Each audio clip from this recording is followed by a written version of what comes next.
Welcome to Eye Care in Focus, where we try to make eye health and vision care more clear for you. I'm Dr. Jordan Netzel, and today we're talking about floaters. So what are floaters, and what does this jello have to do with it? Well, the back of your eye is filled with a gel, and it's called vitreous humor. This is kind of like what that vitreous looks like in the back of your eye.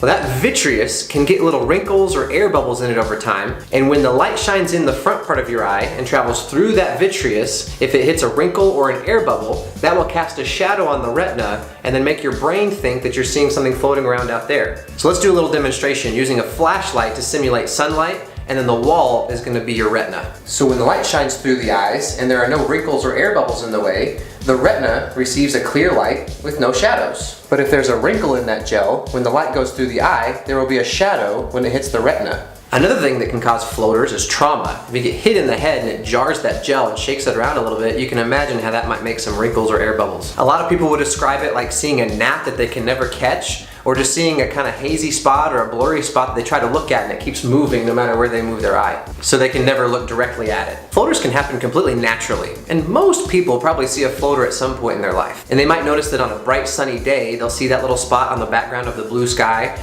In my case, I have two in my left eye that I see on my white garage door. Sometimes these floaters will stick around for a long time, sometimes they'll go away. We just have to monitor it and see what happens. So what do we do to treat floaters? Most normal floaters require no treatment. For the most part, there's nothing to do. You just have to learn to ignore them. Sometimes I tell my patients a corny joke. I tell them to give their floaters names and call them pets because they might stick around for a while. And if it's annoying, at least you can learn to love it. If somebody has a really big floater right in the center of their vision, theoretically there is some type of surgery or a laser procedure they can do to remove it, but it has to be really bad. Every once in a while, floaters can be a sign of something more serious. So if you have a big floater or a bunch of floaters pop up all at once, it's never a bad idea to have your doctor check it out. This has been Eye Care in Focus. I'm Dr. Jordan Netzel. If you have a question or a topic you'd like us to cover, send us a message on our Facebook page or Instagram, or leave a comment below.